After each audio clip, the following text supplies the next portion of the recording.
Ebro, Rosenberg show. Yeah. Okay. Holiday week vibes at Jace? Okay, yeah. I think people are taking off a lot of this week. That's my prediction. But even though the holiday doesn't, it's funny. It's on a Saturday. Holiday falls Saturday. I guess the observed day is Friday. That's right. And, you give people an inch. They're like, well, then I got to take Thursday. I mean, take Wednesday. So it's a Monday, Tuesday kind of week for a lot of people is what it's feeling like. I'm feeling like everybody should be, if you have a day you can take. It's a good week Take the Wednesday. Take the Wednesday, Thursday if they're giving you the Friday. Right. That's the move. Or take the Thursday and the Monday. Or take the third. Ooh. That's a nice move. That's a nice move, too. Because you don't want to get caught in the Sunday everybody rushing back home skit. Because that is going to be, if you can avoid that, that's going to be a skit for sure. You don't want that smoke. Yeah. It's on the table. Especially if you're thinking about getting on the road or on a plane. And you're going to some beach town, doing the drive. I would encourage a beach town, especially with the heat dome on the way to the tri-state. What's the heat dome? You haven't heard about the heat dome? I don't know about the heat dome. Is that the heat that's hitting Wednesday and Thursday? Yeah, but it's trapped. What does that mean? That means the reason it's hot is because the heat is like trapped in some high pressure system. Okay. And that's why. So it's heating up the area. So basically we're going to be in an oven. So there won't be any like air release, airflow for a couple of days because some high pressure system. So just straight like heat. So in all seriousness, unusual are they saying it's going to feel different than a usual bad heat for real? Well, I think Wednesday is 100 degrees. Thursday is 100. Not real feel 100, which means I haven't even looked at the real feel. I don't even know what they're saying about that. So are you saying that it's not in terms of us having our outdoor beach bash? I've given you everything I got as far as the information that they've given me. Would you want to sit outside for hours on end on Thursday? You do not, especially not in the sun. Yo, hit the button, bro. Wow, what you got? We have our radio station beach bash. I don't have a radio Congratulations. station. I got Apple Music One every day, 3 o'clock. That's a radio station. Okay, yeah, but it's not really a station. Your station. I have my. Well, I have a studio. By the way, station. Mine's on AM. Okay, in all seriousness, I wouldn't be shocked if at some point it's a similar thing. It's just an ESPN digital platform. Who knows? Yeah. We view it as that basically now. With the AM is just an advertising stick if you happen to want to listen on AM because everything is digital. So, we have our annual, though, like beach bash where basically it's a big, But it's America 250. You better get your ass out there. and sweat. Sweat like it's 1776. They were out there celebrating all weekend. You saw the big fair in D.C. Let's take a look. Let's look at which one you want to look at. There's so many. Let's go to 16. Let's see 16. All right. Clip 16. I just want to make a note and revisit what you guys said earlier. I have never seen so many people. So many cool people. Cool people. I'm a conservative, you know that. But there are Democrats here. And we're not talking about anything except patriotism and the celebration of America. So all of these self-hating media outlets who are saying that this fair is a failure, get your butt down here, and I will prove you wrong. This is historical. This is early birthday, America. We're celebrating already at the Great American State Fair. Man, we've got thousands of people celebrating this birthday with us, Tommy. You and I had a chance to go out. We got to see some of the exhibits. I'm sure you got what I got, which was a lot of people going, hey, love to watch it on Fox. I hope a lot of them left the mall, went home and turned on their TV. By the way, I didn't even know this was happening. If people would just allow the president to go forward with his foreign policy, including the trade stuff, I think that we're in pretty good shape. Is going to that. So, like, generally when you would have things in D.C., it wasn't just that people travel to D.C. every time. It's that people who live in the area, there's a big thing. Ex-president is doing X. Hey, I heard the people who actually live in D.C. don't like these people. So, that's my point. No one's going. It's a go. My dad has told me D.C. has become a ghost town. People don't go into D.C. They don't want to be a part of anything near it. And so it's hurting the businesses, everything. Unless you got to work. Plus the way they've done security there, because, there's always something happening. Because nobody likes this guy. So they always have streets shut down. You can't be near anything. People aren't checking, bro. And I love how he told on himself and was like, no, it's not. It's cool people too. Democrats are here. Do you really catch that? Well, he's just lying. So he was anytime you got to sell that hard, it's whack. Trust me, I know. I've been a part of Summer Jam for so many years where it's just like, yo, you're pushing it. You're selling it. You're pushing it. You're selling it. If you were to go back, by the way, and see as the years went on, Ebro pushing while I'm just sitting there not saying, I'm like, he comes to me and I'll mention the one artist I like. I'll be like, yeah, shouts to French. It's just not a lot going on. Go to clip. Let's see. Clip 8:18. This is Aaron Parnas. Trump administration's Freedom 250 committed an egregious self-up.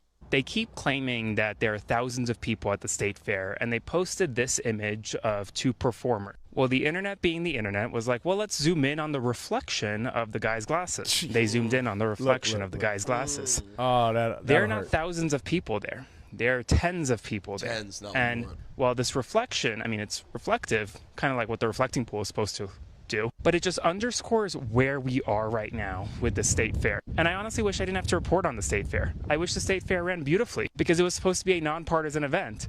Based on folks that I've spoke to, there was a lot of money for a really nice state fair that was supposed to be nonpartisan, not run through the Trump administration, and yet this is what we get.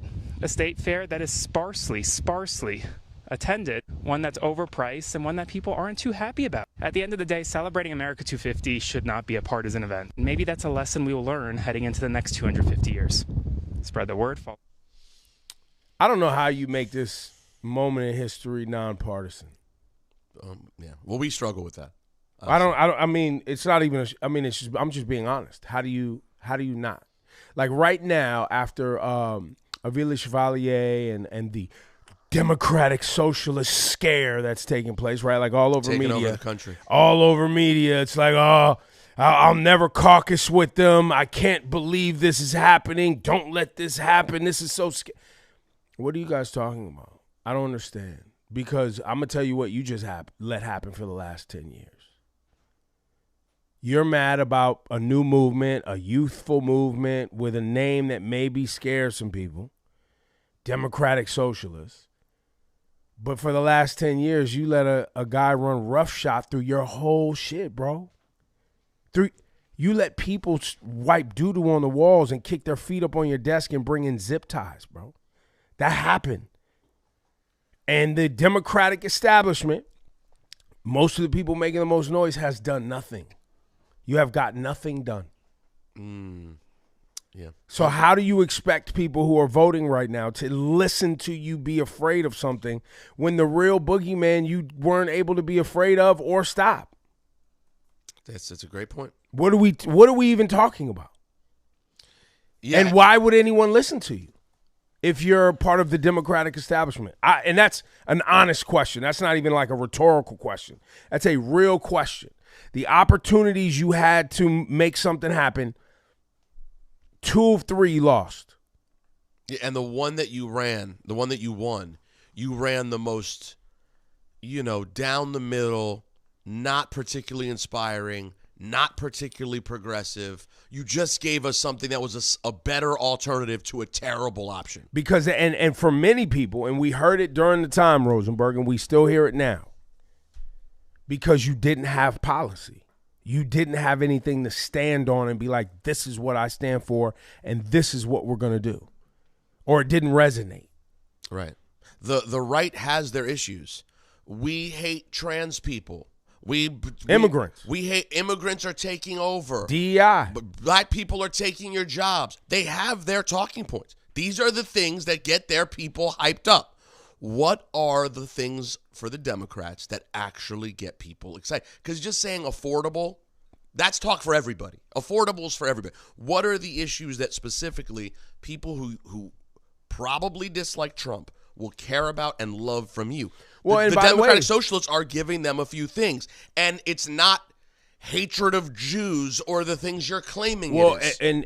And the real sad part in the last week was me watching individuals talk about what Democratic Socialists won't be able to do on a national level. We're not even there yet. Why are you talking about that? Yeah, you're just literally pouring You're water giving on everything. Why? And why wouldn't you go? Because they don't want it. They don't want these new people. But that's the problem. That's why they're going to lose, is because people want new people. Like people want new ideas. They want fresh energy. They want to feel. They don't want the same old people. They don't want the same old talking points. And if you're one of the same old people, you better get down with some new talking points and embrace some of the new people. Well, and if you're like, hey, we did some focus group, and this word socialism, on a national level might be challenging. Well, figure out how to make it not challenging. Or figure out how to come to terms with this is the reality that a lot of young politicians are leaning into. Yeah, the word isn't that scary. It is for some. But let's start there. It's not communist. I'm giving people the space for whatever their focus group told them and whatever data and consultants they've hired. I'm just trying to give you the space. Let's not socialist is already the less scary word. It's not that scary a word. It's if you're ignorant and you don't want to spend any time talking about it, it's scary. Okay, but all I'm saying is let's not get caught up on that. That's really all I'm saying. But we have been.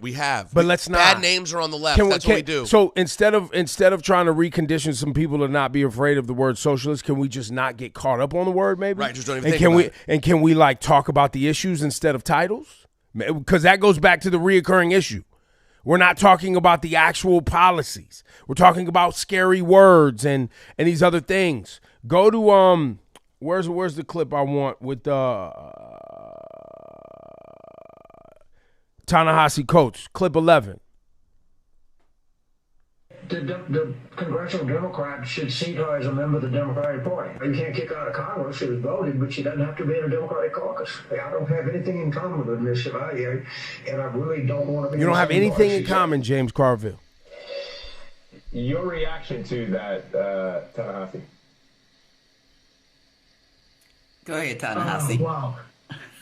You do this to me every time I come on and you say something that leaves me completely.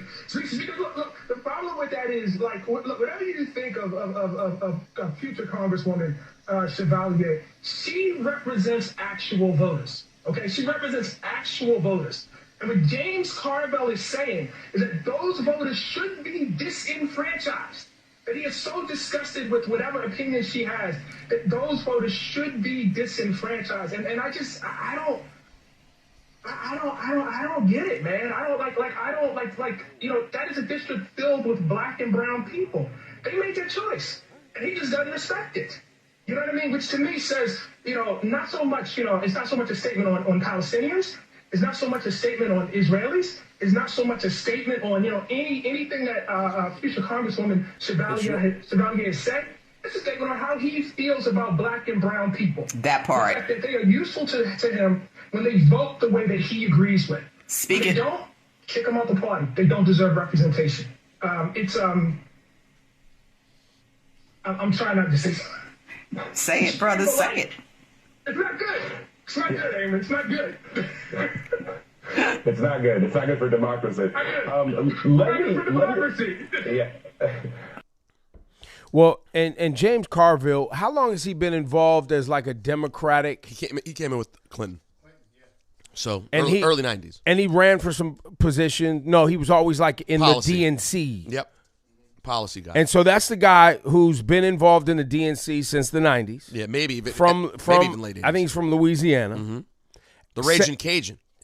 Saying that he has nothing in common with another Democrat just because they're more progressive.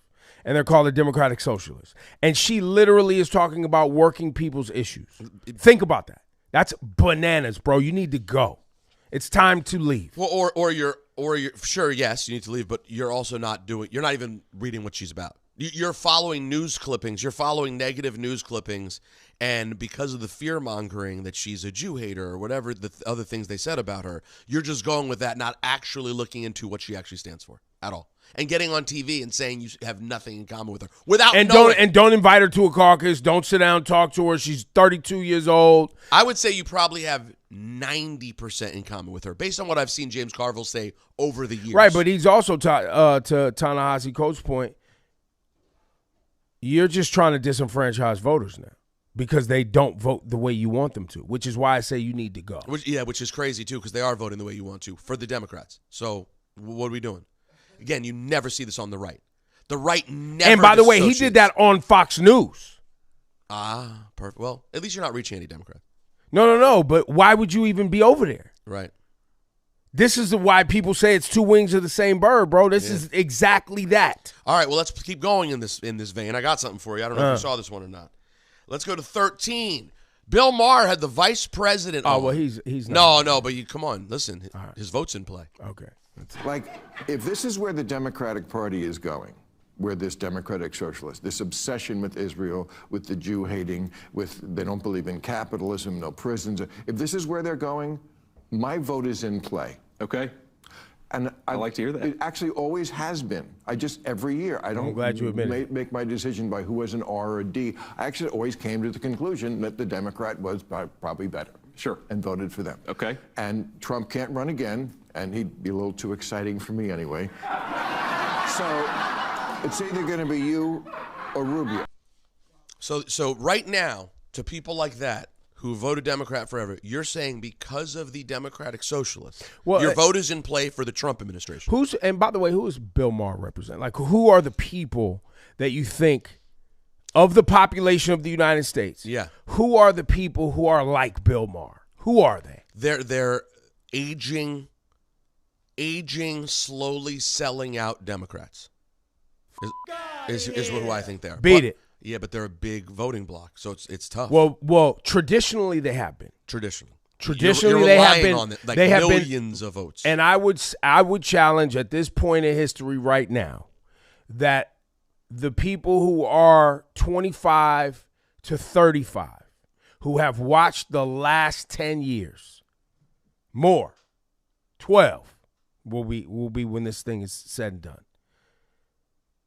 I believe that's a very powerful voting bloc.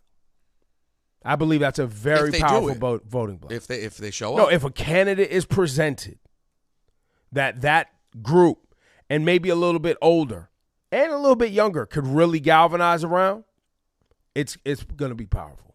Because you remember. But you're saying ifs and well, because remember, once you get on a national stage and the primaries go. Is the people even coming out? Like, what are I'm just curious, numbers wise, if we were to look at every election, the numbers of the people you're talking about versus the numbers of the people who. Well, that's why I said the Bill people Maher. You've counted on, right, versus people you might be able to activate. Right.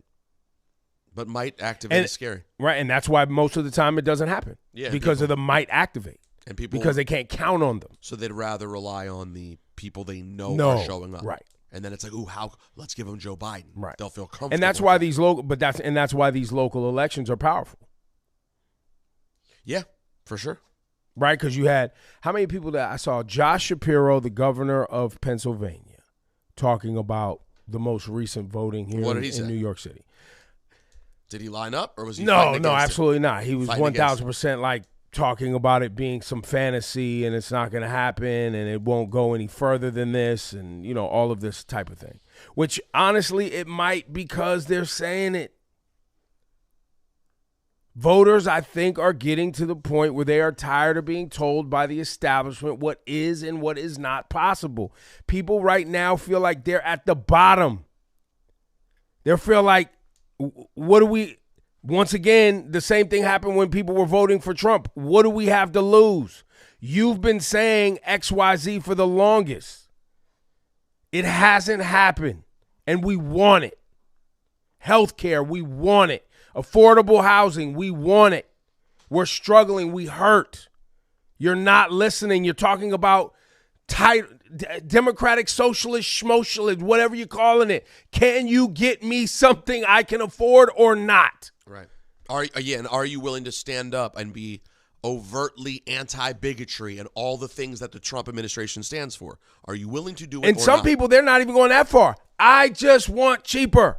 Yeah, for sure. I can't afford to live. Oh, and also, I don't want to vote for someone who takes money to fund things that I think are evil and terrible. That might be on there. It seems to be. I hope. I wish. But based on how I saw people vote for Trump, it was so simple. He said he was giving us $2,000. He put his name on a check during COVID. He said that it was going to be cheaper gas and eggs. It was like simple. It wasn't this. But you believe those people really thought he was going to deliver that? I mean, of all the people, that's what they said. The snake oil salesman, this is who you thought was going to deliver. Bro, he won twice. Why are we acting like this didn't happen? But hold on. And also, by the way, like, with the whole democratic socialist fear-mongering thing going on right now, do you think these people are going to break laws? Because I tell you what, the guy in office right now sure is. It's the most corrupt presidency you've ever seen in your life. In your life. Maybe in the history of this country is happening right now. Money out the back door, insider trading, taking care of himself and his family members, doing deals with foreign governments, taking planes, all types of shit. But you're going against your own argument here. No. You know the reason. No. I know. But why are you talking about Chevalier in New York, a House representative? Why are you doing that? I have to believe you want to fail. Like she's going to vote for all the same things that people who want affordable. She's going to. What is she going to do? You think she's going to get up there and go, the first thing I want to do is recognize October 7th as a national holiday? Like, what do you think this lady's going to do? Yes, by the way, she has a couple of bad tweets. She apparently was at a march with some bad people. So does the president. What are we talking about? What are we talking about? Like, look at her policies. Yo, these people, Ebro. No, it drove me nuts this weekend. I can't name names. I can't. I had a private argument with someone this weekend who literally was part of platforming basically a Hitler lover. And when I talked to them to be like, what are we doing here? What's the hope of this conversation? What I got was they were shocked and appalled that I reached out to like judge their content. But I was trying to do the Stephen A thing, and I appreciate this about Stephen A of hit me first. I appreciate that idea. I do know you well enough. I have your number. Hey, heads up. You've done this before. Heads up, I'm going to do blank. Or I feel blank. All right. And I got to deal with it. Well, I was thinking about doing it that day. I ended up not doing it. But I was like, I just want to let you know. But I was like, but I'm confused. And I think this person was kind of shocked at my gall to like hit them up and tell them I don't like what you did. I don't understand how you platform this. And the person said to me, well, I thought your interview with Mom Donnie was shameful. You are more concerned about the nerdy left wing surrounded by Jewish people just was responsible for getting multiple Jews elected in this election. You think that guy's a danger because he doesn't think that Israel should be a Jewish state. He thinks it should be a state with equal rights for all. He worries you. I'm shameful for backing him. You were talking to someone who likes Hitler. What are we talking about? How many Jewish people does Mamdani have to associate with and lift up like Brad Lander, who, by the way, they have different views on Israel and different. You really think this guy, this New York nerd, who do you think he was friends with growing up? Who do you think his people are? Like, No, you know what it is? It's Islamophobia. It is Islamophobia. That is. And now they're running with it across the whole thing because they're taking the Mamdani, they're connecting it to Chevalier, even though she's not Muslim. No, I think she is. Oh, is she? She's practicing Muslim. Ah, well, there we go. We figured it out. But what's the problem with Muslims, though? Oh, I don't know. I'm gonna flip the script on you right now. Give me video 15. How does it feel? Is it registering that you now stand as undisputed WWE champion?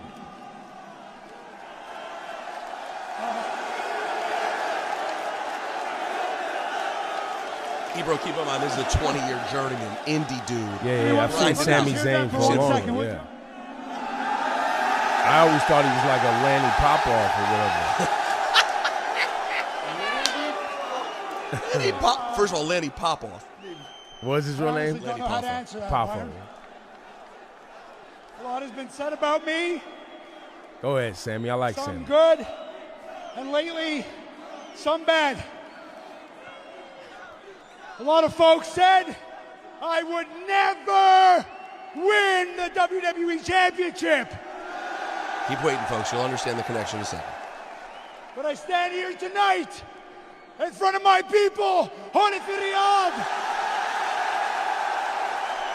قدام شعب العرب، قدام شعب الإسلام، البطل العالم، the WWE champion. It is hard to believe, oh my God. All right, there you have it. That's Byron. Sami Zayn in Saudi Arabia, Syrian, Canadian, Sunni Muslim world champion. So some people aren't scared, but it does seem like the Islamophobia runs rampant. And I saw it this weekend, even in the celebrations of Sammy. Well, yeah, no, oh, really? Oh, I was going to say, because, you know, in make-believe land, everybody acts like it's all good. You know what I'm saying? It's when you come to start making laws, or I'm going to be at your dinner table, or you might marry my daughter. Right. Or you're going to influence. That's where listen, take it from black folks. It's all good if you're just entertaining. Right. You want to be president now? Whoa. You or Congress. You want to live in my neighborhood? Hang on. Yeah. What are you talking about? You want equal rights? Like you want to be the same? No, listen. Chill, B. Chill. So, yeah, in that regard where it's like, yeah, that was that's beautiful. First of all, shout out to Sami Zayn. He's a great guy. That also behooves WWE's business, who's been doing a lot of business. WrestleMania's in Saudi Arabia next year. All of those things. It's all great. But Sammy has been very outspoken on a lot of things. Yeah. He's a very but that's why I said progressive. It's in entertainment. And that's what is important here, right? Because, you know, when it's just entertainment, everybody plays along. It doesn't really get full tilt until you have a seat at the table. You're a decision maker. You're deciding where the money goes and how things get done. That's when it gets crazy. Yeah, for sure. And so that's the concern here is that, you know, the proximity to these new thoughts that the Democratic Socialists will bring into Congress could permeate and give people confidence that they didn't have before to vote for things and have expectations that things will actually work. And without corporate support, that's the other danger here. Oh, yeah. That's a big one. Now we're having a conversation where things can get hard for corporations who right now, as we talked about a lot last week, every quarter got to get richer. Every year got to get richer. We spend more. We're all getting squeezed. Anyone who's not like worth a ton of money is getting squeezed somewhere. People want to change that. You want to actually make it so maybe there's a little squeeze on the billionaires who can afford a squeeze. The billionaires get squeezed for the next decade and ease up life for everyone else and would be fine. 1,000%. And I honestly think, like, when people sit down and plan out the next 5 to 10, 15 years to figure out how to make it better and easier for working families, some of that will be put on the table. How do we plan this out over an extended period of time where it's really beneficial for working people? What can the government do to subsidize things so that working people have just a little bit easier, right? The amount of money you're hearing gets spent in Iran, the amount of money that goes out to, I mean, hell, how much did US 250 cost, the goddamn state fair? Yeah.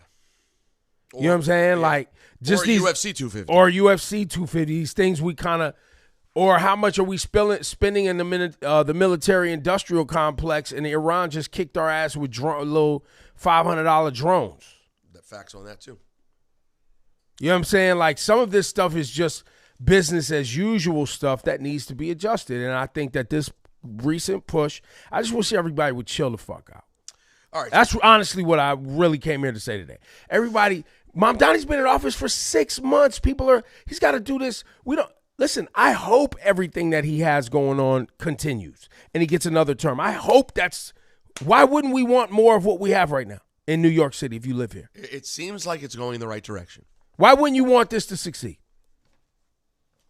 Because people believed a made-up concept about him, and now they want it to be that prophecy to be fulfilled. Or you're just too caught up in the team sports of the politics thing. Well, that too. You know what I'm saying? Where it's like it's got to be a Republican, or it's got the name, the title of the... He's a Democrat. But a lot of this stuff Bernie Sanders has been preaching for how long? Yeah, but Bernie Sanders wasn't popular. He couldn't galvanize anyone. That's how the Democrats treated him. He easily could have been president. That's what we found out by Trump winning. Yes. Because mad Trumpers. Any of the actual Trumpers who we believe aren't racist but sort of got caught up and they're just like, he's saying stuff I want to hear. They were all with Bernie. 10, 15 million of them could have been Bernie people. That Joe Rogan crowd. All Bernie people. Yes. Joe Rogan prefers Bernie. Yes. All those people prefer Bernie. But they got caught up in the Trump will shake it up nonsense. Well, because they want somebody, and I think that's where I'm landing with this. People want new. They want to shake the table. So the Democrat establishment, please pay attention. Go have a convo. Have a conversation. Embrace the new energy. The difference between, in my opinion, these quote-unquote far-left politicians and far-right politicians is on the far left, I understand people being scared of crazies. If you look online, you will find far-left crazies. Online. Comments on pages. Twitter, Instagram, Reddit. There's crazy everywhere, though. But if you look at the politicians and actually hear what they're saying, they're not crazy. Whereas on the right, the ones they got are actual. The ones in office are saying things you're like, oh, dear God. None of these leftist politicians have crazy policy. Before we move off this, I got one more clip. Clip 12. This is the Mike Johnson, Speaker of the House. He's saying the same scare tactics that the Democrats are saying against Democratic Socialists. The DSA, the Democrat Socialists of America, it sounds so innocuous, doesn't it? Should we have audio? No, it doesn't. We don't. I'll say that. This is actually quotes from their platform that they published, I think, about a day or two ago. The clip really needs audio. Abolish the Electoral College, replace the two-party system with a multi-party democracy. Expand the House of Representatives. It was a one-sided implement clip. proportional representation. You and guys are ranked getting choice voting in all elections. Wait, why is that? Wait, dude, my favorite thing is when they start talking about national DSA policies or whatever, and they're not even like up things at all. They're just good things. They want to tax billionaires. Can you believe it? And it's like, yeah, no, that's awesome. Wait, what do you mean? Ranked choice voting in all elections, as though that's a bad thing. Why would that be a bad thing? Giving people the option to rank who they think would be better is a good thing. It's not a bad thing. Abolish the Electoral College, replace the two-party system with... Again, abolish the Electoral College, replace the two-party system is fucking awesome. Lobster too buttery, steak too juicy type shit. Well, establish public ownership of the largest corporations and essential industries to ensure democratic control and accountability to the people. Dude, you can sell this to every red state. You can literally explain this to a guy in a red state. I'll do it real quick. Okay. Have you ever been on a plane? Think about how much federal funding those companies get. All of that goes to the fucking CEOs. These liberal elite dipshits that went to Harvard, that went to Yale, so they can sit on these fucking corporate thrones and take all of your tax dollars and fund their lifestyle in these liberal elite cities. Imagine if we had accountability so those guys couldn't do whatever the they want with the money, and they wouldn't be able to cancel your fucking flight randomly, for example, or overcharge you, for example. Imagine a world like that. Yeah, John Deere, the government is telling you only John Deere can fix your tractor. It's my fucking tractor. I should be able to fix it. End all military and economic aid to Israel. Prosecute U.S. and Israeli leaders responsible for the genocide. Yeah, Joe Biden, dude, telling Republicans this means Joe Biden goes to prison and Kamala Harris too. Are you kidding me? Dude, I'm telling you, there is a very funny and very cool way of selling everything that he just explained to Republicans in a way that they would be like, yeah. Also, many Republicans also don't with Israel. You'd be like, why are we giving $380 billion in your tax dollars to this fucking random ass country over there that's everything up and is directly responsible for gas prices going up? Don't you want to punish those guys? Don't you want to punish the guys who made this happen, including Joe Biden, LeBron numbers? Yeah, and I think that's true. People want to hear it. People want to see it, and I really this weekend was like, wow, we're not even 6 months out the door. And we're running it, and Democrats are running to any platform that will listen to come after some new candidates that just showed up. Some new electeds. After a really good week last week that showed people really don't like what's going on and want change, they're the ones Democrats are shitting on. It's wild. You got Superchat? I seen you looking at the comments. I don't know if any Superchat. Slow Monday on the ELR. No, only 844 ELR, ELR3. You know, you can chime in anytime you want. I would love, I wonder if we have any of those like middle of the road people who are like scared of and dislike Mamdani. I wonder if we have any. I'd love to hear from them. I'd love to have a conversation about what they're seeing. Because I know that I see them out in my world. It's in my peripheral for sure. And you see that you've met them face to face. Oh, yeah. No, Jewish, I know Jewish, like, centrist-y Jews who I used to think of as liberal, who October 7th broke their brain. And they're kind of... I had a conversation once with a guy who said, I feel like Mamdani secretly hates Jews. And I said, well, I know Trump and his cronies overtly hate black people. So... And they're running What's your point? What's your point? They're running the entire What's country. your point? If he secretly feels something, glad he keeps it to himself. The fuck are you talking about, man? That's why, and I hate to do the whataboutisms with people's feelings, but unfortunately, being black, you've had people in your face your entire life. You've had to accept bullshit your entire fucking life. And in this country, they did the things. They actually enacted the policy to harm you. It happened.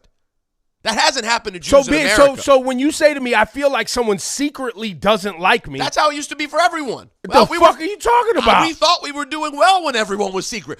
Oh, polite society said we don't say that shit anymore. Now Megyn Kelly gets on TV and radio. And just yells at Haitians. And just yells at Haitians to get the F out of our country. Ed Martinez says, I'm headed to San Antonio to see Ye Sunday night. Hit him with the button. Oh.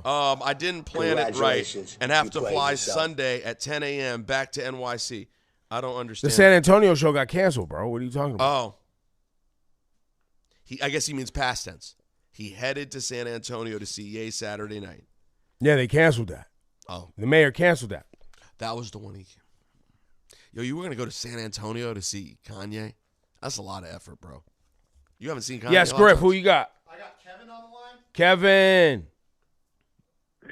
Hey, Kevin, talk to us. Good morning. Thanks for joining ELR. Yeah, look, so I do think that part of something that we're doing, though, is eating our own. Is it really that widespread that Democrats are complaining about DSA candidates? I don't think so. You mean, widespread that the Democrats are complaining about DSA candidates, Democratic Socialists? Yeah, I don't think it's that many people, Democrats, that are complaining about them. But I think what we're doing, and part of this is the algo that you talk about, the bots and everything, this is the new tactic. They want us to eat our own. Yeah, for sure. I don't think it's that many. It's literally a handful of elected officials. A handful. Who cares? Well, and I'll take you a step further on I like that call. I'll take you a step further on that. The noise is often created by corporate interests. Right, this whole movement, moving against the Democratic, that's not regular people doing that. Those are the elites and donors who are afraid that this really becomes popular, and now they potentially could get held accountable, and the masses actually start to understand their power. You see what I'm saying? Like, people start to go, wait a minute, we got together. Put our nickels and dimes together and donated to candidates. They won. Wait, we could do this all over the place. Right. On House seats, might not get Senate seats, might not get the federal government, but on these House seats all around the country, that we can make sure corporate interests are out of these House seats. That because the House isn't the House supposed to really represent the people, right? Like, that's a thing. Right. That's right. Yeah, the lower chamber. But that's what I'm saying. No, I agree with you. But I do think that the corporate interests, and I do think that those... Did we lose them? Than it is. Yeah, thank you for your call. We lost you a little bit there at the end. Thank you so much. That's a good point you brought up, too. I do want to make it... I want to try to make it a habit to pay attention to that. Because why did all these... Think about it. Why all of a sudden after the election... Because think about how we get bookings, okay? Often people reach out to us to come on the show because they have something they want to say, right? If we look across how many interviews Mamdani did this weekend, how many interviews people who were talking about Democratic Socialists did, what was in our algorithm, et cetera, et cetera. That content was being made with a purpose. Obviously, Mamdani is out trying to campaign and say, hey, we're doing a thing in New York and see what we're doing. On the other side, people are saying, hey, we got to get out and speak on this. Like, that's not just like by accident that all of this noise came into the ecosystem this week. No, not at all. Right? So there is work being done. We know why Mamdani's on the, Meet the Press or the places he sat down. We know what he's doing. But why all the pushback from other Democrats? Why this weekend? Ed has followed up. The concert's not canceled. He's just not allowed to have a night 2. The concert's on July 4th. Okay. I don't even understand that. Ebro, it's partially canceled. I decided to wade into the world of online Instagram comments of crazed I like it. lefties. What'd you get? Video 14, please. Shout out to our boy Kevin. I think your policy, and I think your policy on the genocide in Gaza, and I think your policy on the genocide in Gaza is terrible. I think you do not belong here. I think you do not belong here. You do not belong here, Scott, anymore. It sucks. So he's having who's this guy? Scott Weiner is running for Congress, I believe. And you've been terrible.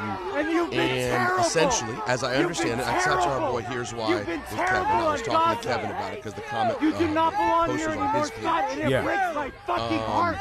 And in his lead up to running, it basically sounds like it took him a long time to condemn what was happening in Gaza. Okay. Or at least the right way. Yeah. Let me read it. Here's what Kevin wrote on Here's Why Kevin. State Senator Scott Weiner, an openly gay candidate for Congress in San Francisco, attended the Trans March yesterday, but was run out by attendees who said his stance on Palestine was not good enough.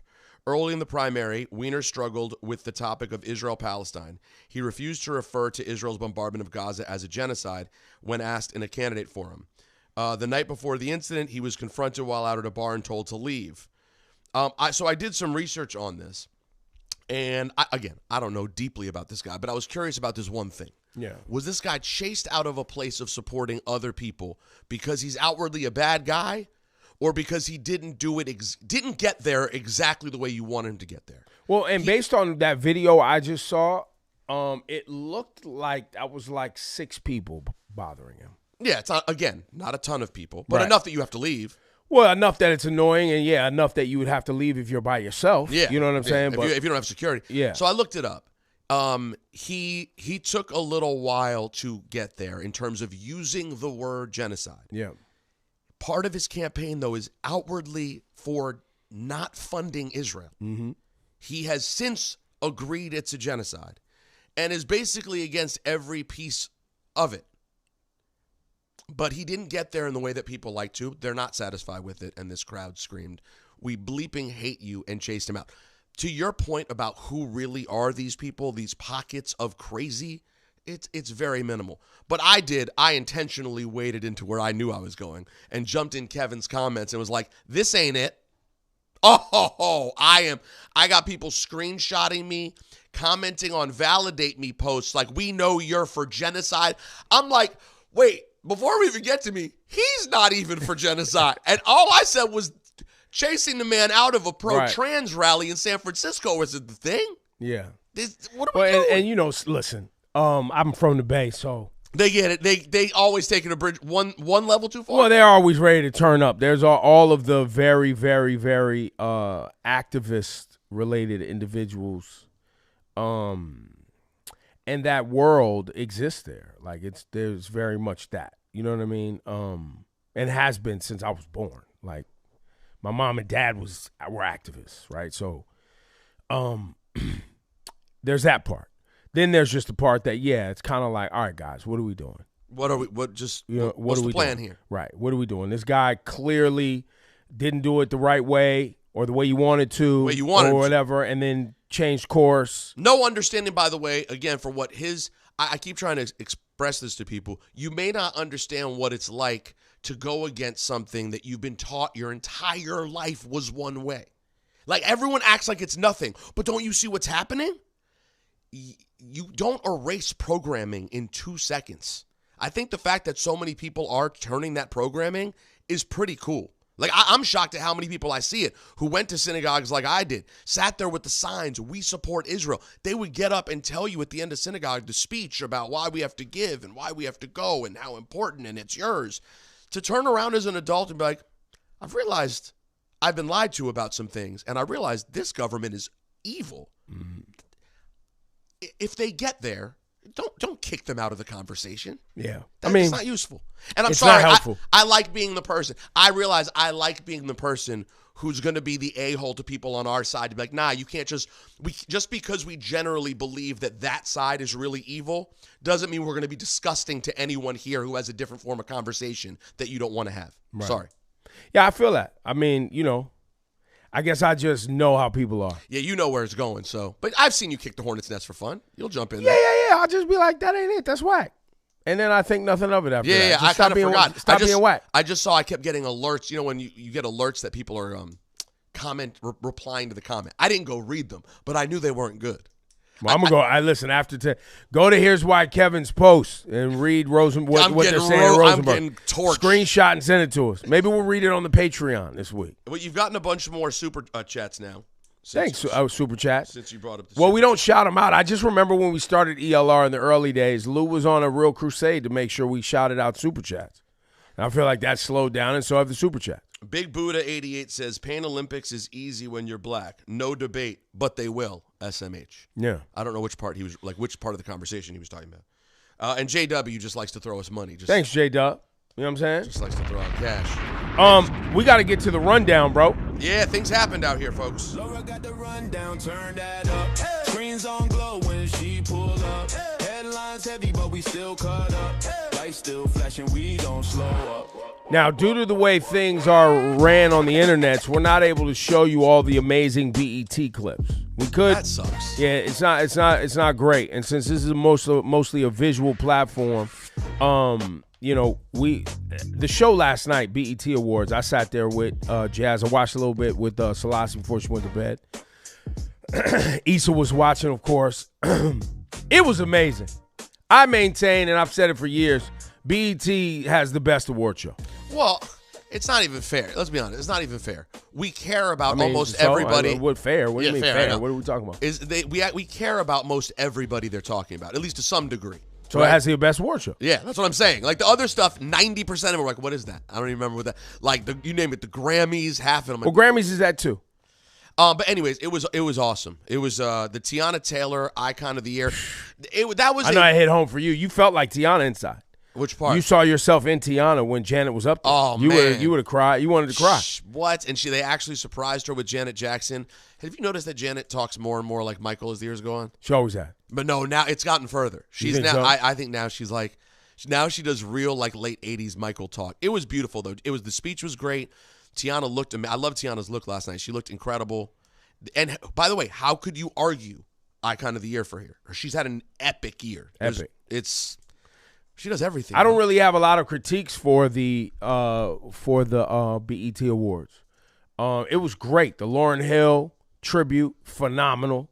Doechii and SZA came on stage together. SZA was incredible. Them winning an award. I don't know if it could ever happen, but a Doechii SZA album. Yeah, that could be pretty great. Why couldn't it happen? I don't know. They're so busy. I don't know what they're literally on the same. They're on the same label. It could happen, I guess, business-wise. But I meant as far as who they are as artists, I don't know if they're that locked in like that. I hope they are. That would be incredible. Oh, shouts to Kehlani who won as well. Kehlani with Jamie Foxx on the piano and winning the award. That was great. Oh, shouts to Cardi. Cardi's loved it. Cardi came out, did a medley. That was just like a celebratory victory lap. I had the tour, had the album. Had the kid, came out, did a full like medley of the album, in which she was great. I mean, I couldn't help but think about who.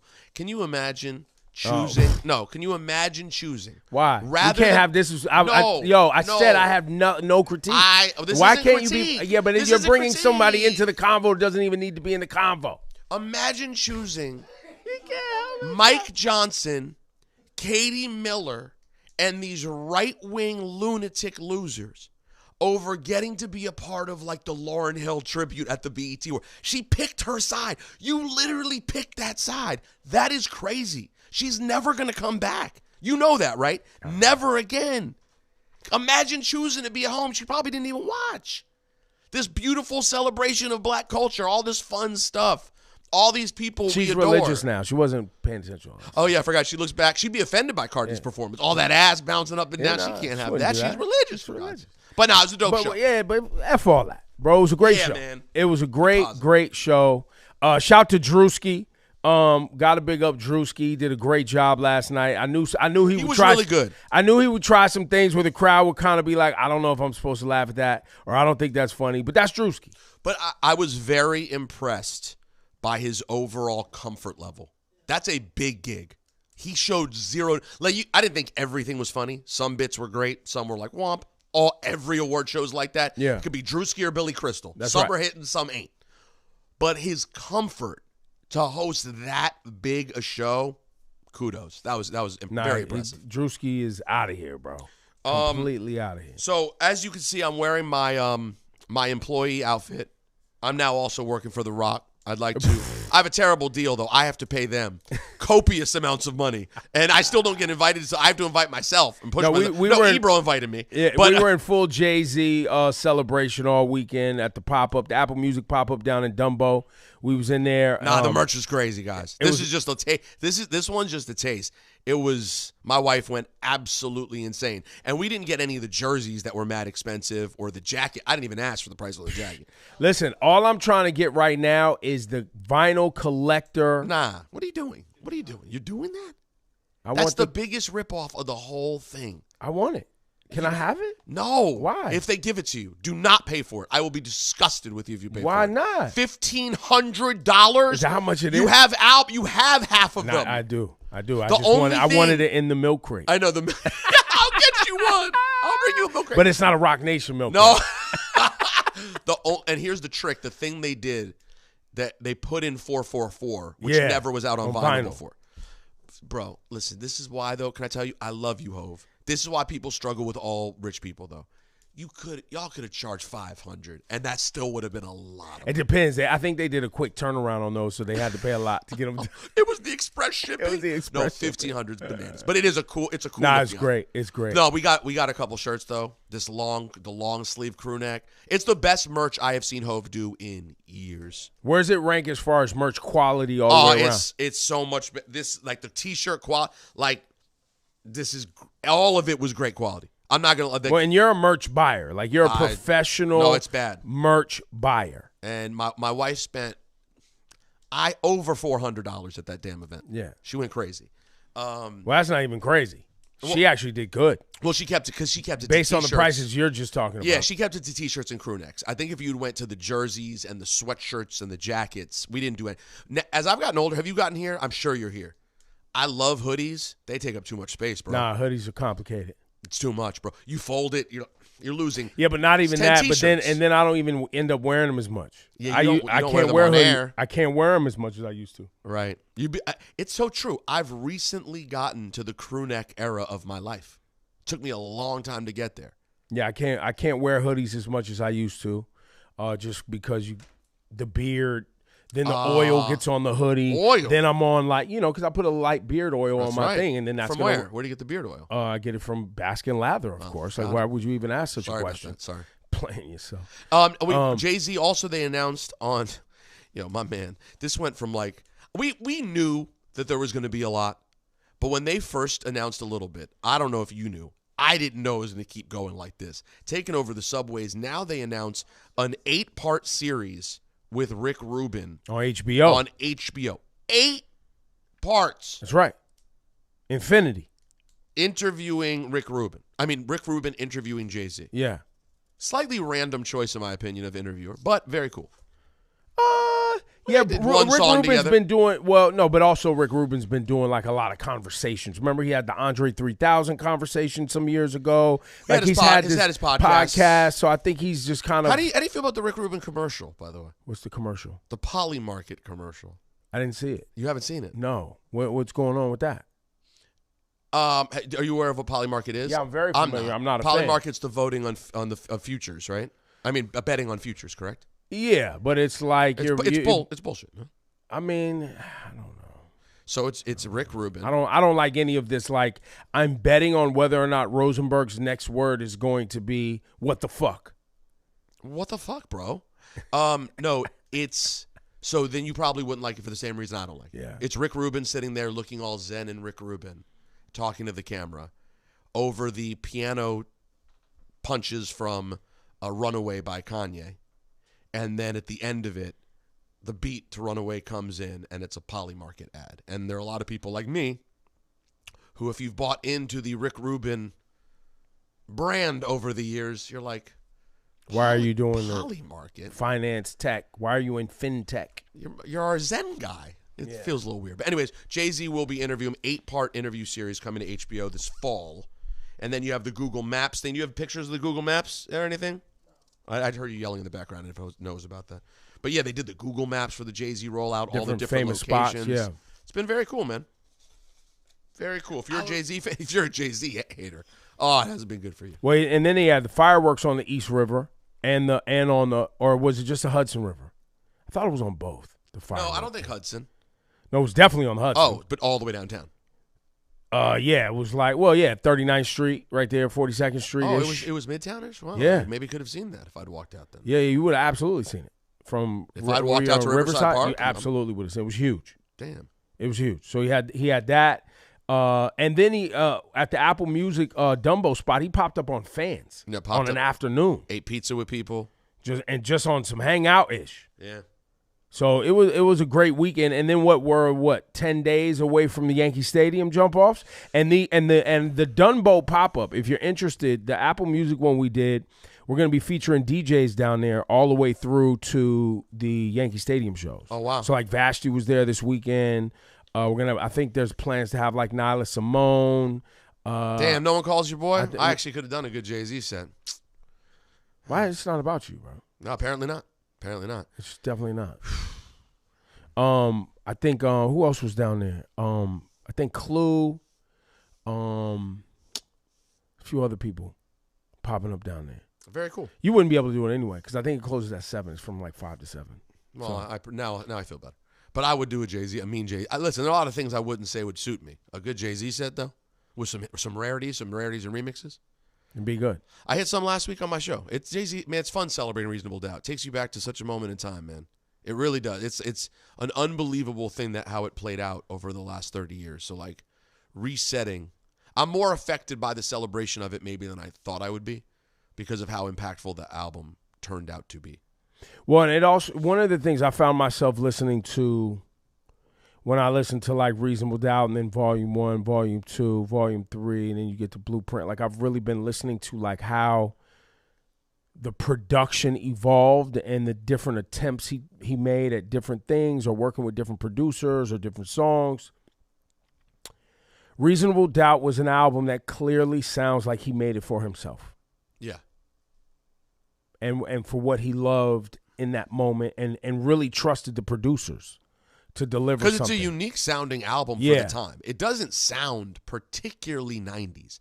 Like, I don't know what song. Maybe Dead Presidents kind of fits in the... Yeah, the drums in that. But, like, I'm trying to think of like, Feeling It, 22 Twos, even Brooklyn's Finest. None of these records The Evil sounds traditional, but a lot of it really sounds like specifically like that. And by the way, some of the credit for that is Ski too. Ski deserves a lot of credit. Who was very unique in his production style at that time, and they were obviously very tight. Do they have a relationship at this point? I don't know. I don't know if Ski's like. I wonder if him and Ski connected. Nadeska just interviewed him. And he was talking about the album and the whole relationship, and so it was completely positive. That's a good sign. You know what I mean? So the only person that we hear negativity from really publicly around that was from that camp in Hove is Dame Dash. We hear negative stuff from Dame Dash? Hasn't hit my algo. No. Really? Yeah, I didn't. Well, I just want to go on record and say, Dame, shut the fuck up, bro. Shut the fuck up. The entire fuck up. Because now we know you're just promoting a show. Yeah. Right? Like at one point it was like, okay, Dame's not doing so well. Now it's a straight scam. Now it's just a straight. You're not. The fact that he's doing it everywhere he can, you're not even hiding it well. It's like playing in everyone's face. Yeah. And you're doing so at the destruction of the most important thing you ever did. Like, when it's all said and done, Dame Dash in hip hop is Rockefeller Records and the beginning of Jay's. That's what you are. Well, but also you're torching. Like you have zero credibility with regard to how things should be executed in 2026 on behalf of Jay-Z. You haven't been able to execute anything for yourself. Not even good dental. Yo, see, this is why I can't have no convos with what you, do you bro. mean? Because I was just like, I wasn't trying to go to that part. Oh, okay. But don't you think one thing is worth saying? You're one of the people who taught me you can get indicators from people and go, that shows me your planning isn't good. Right. You're not planning your future well. It's ridiculous, the whole thing. And Bascom had the nerve to put a clip in here on a BET Awards Monday when we're being positive. Because all Ron Bascom cares about is Bascomery. Right. And so he sends us another Dame Dash clip, and we said, Ebro, it's over. We're done. Stop. We're done sending the clips. And Bascom, you said this is a good one. Why is this a good one? Yeah, I mean, I didn't send it. Turn your mic on. I didn't send it. Lou did. But okay. It is a doozy. You guys want me to play it? I don't need to see it. I'm over the Dame Dash thing. You think it's a doozy? I mean, it's a doozy. Lou, you think we're going to enjoy? Turn Lou's mic on, please. What this clip is, this actually goes into right into the conversation where he is downplaying all of Jay-Z's pop-ups and Rockefeller representing Rockefeller in the subway. But why do y'all? Like but this is my question. Yeah. Why does anyone care about this stuff? Right. And I'm being serious. I'm not even joking. Okay. Like, and maybe I've reached some new level in my life where it's just kind of like, what Dame Dash is saying right now is not important.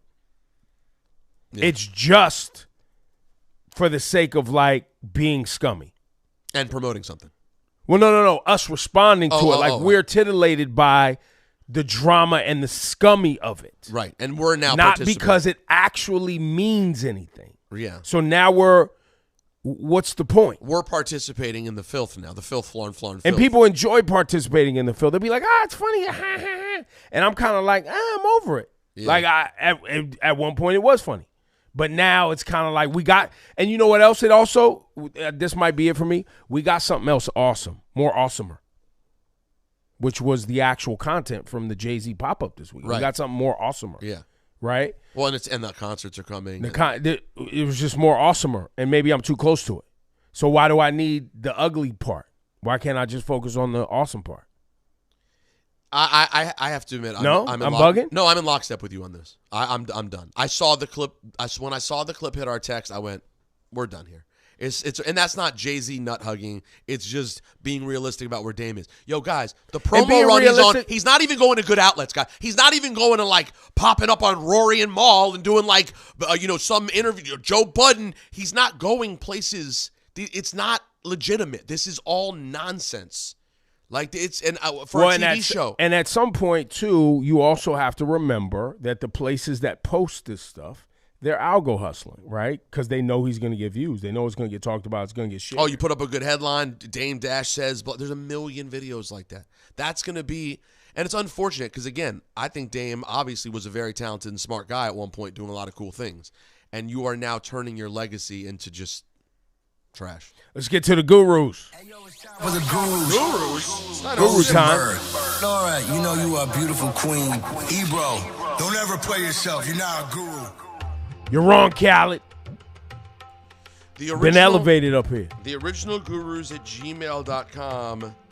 TheOrignalGurus@gmail.com. Your destination for clarity. Good Lord, man. What? Well, I went.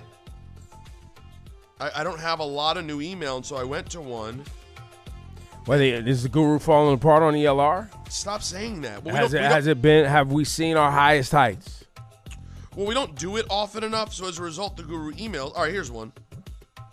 Okay, here we go. Here's one. But, guys, we need new guru emails, so we need you to participate. Whether you're watching us live in the morning or consuming this later in the day, send your emails to TheOrignalGurus@gmail.com, your destination for clarity. Hey, guys, love you. Have been listening for about 8 years now. My man and I have been together for half of our lives, 15 years, and for the first time are on a break. I'm heartbroken, to say the least, and I've been trying my best to be understanding, but I'm really struggling. He says he needs to know who he is outside of our relationship, which I understand because we literally have gone through every stage of life together. I'm trying to focus on myself and grow as a person. I picked up some new hobbies. I'm hanging out with friends, and I'm trying my best to stay busy. But it's just quiet moments where I just fall apart. He's my person and my best friend, and I hope that we can find a way to move forward because for me, I know he's who I want to spend the rest of my life with. I mean, you had to. We got to risk the whole show for this. We have to. I'm sorry. We may not be able to monetize the show anymore, but we have to play this. I'm just looking for any advice. We have a definitive meet date, but it's not for a while. Heartbroken, but hopeful.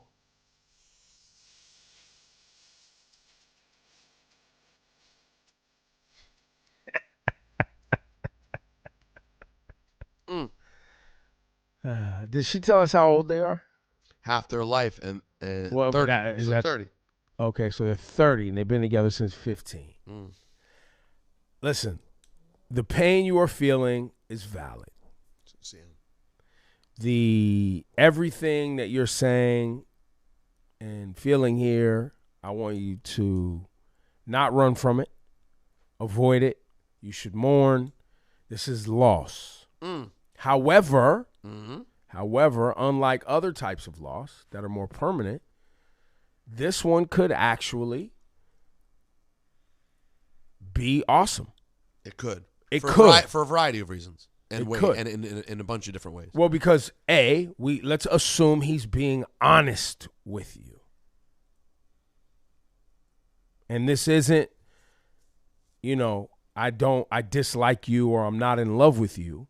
This is more about what I need to do personally for myself. Right? That's right. Isn't that what everybody hopes for in a relationship, where somebody would be honest with them about what they're feeling and what they're going through? Yes, I think that's correct. Right? So we all, say that's what we want, and you're getting it. You're also getting, the opportunity for you to even reset what you want in a relationship. You may not have even stopped and thought about what you want.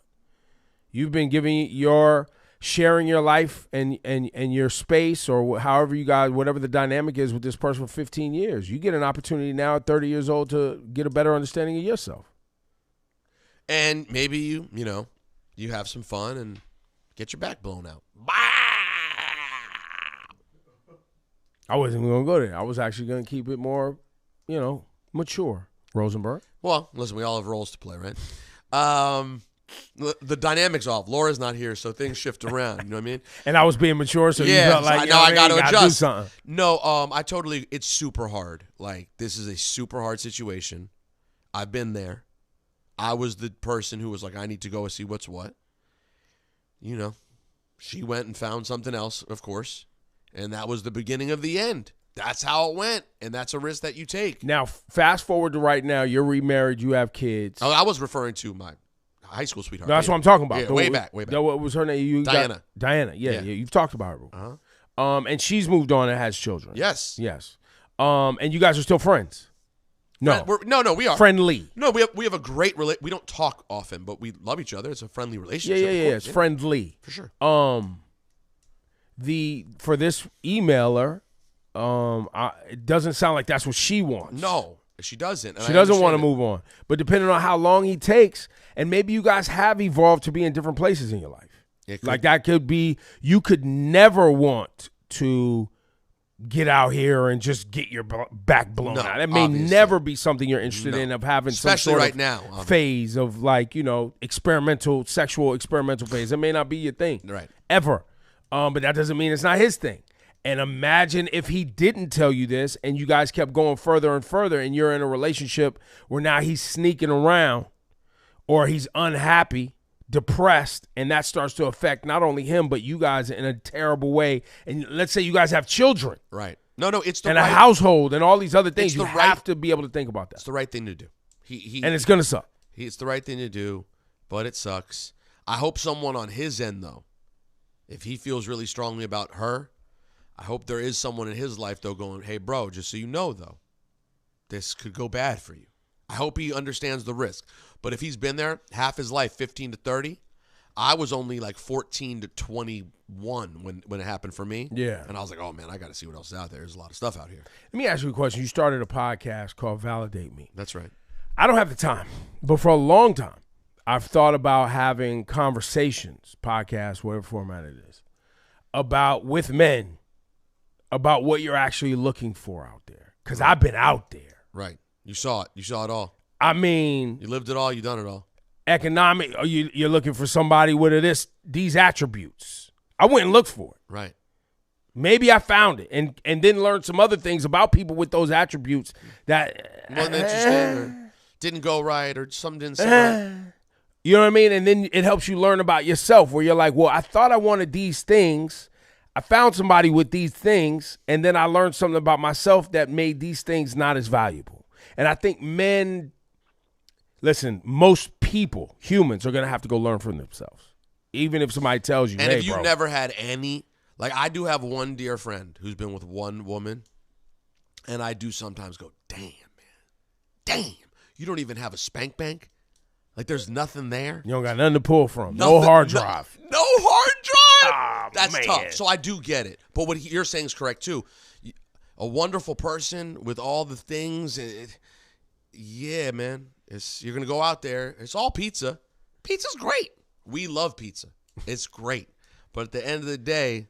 And also when you're done beating it into oblivion, when you ran around the globe and you done plowed things into the mattress for just for sport, you know what I'm saying?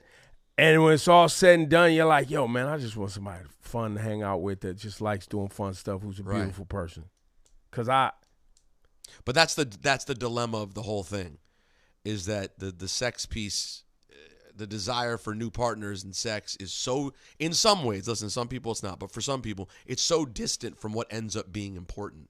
You know what I mean? That like, it's complicated. So I get it. It's all he's ever had, and he wants to see what else is out there.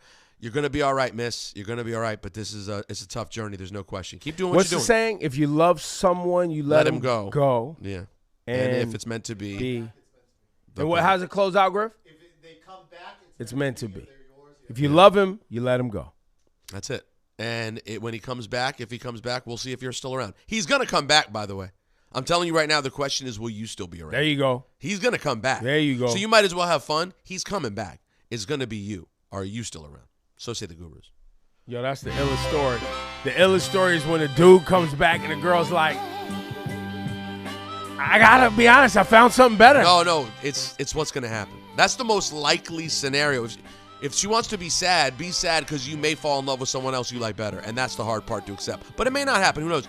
On the close, by the way, episode 2 of House of Dragon. They're cooking. It's popping. No, they're cooking right now. Cooking. And I had a thought right now, yesterday.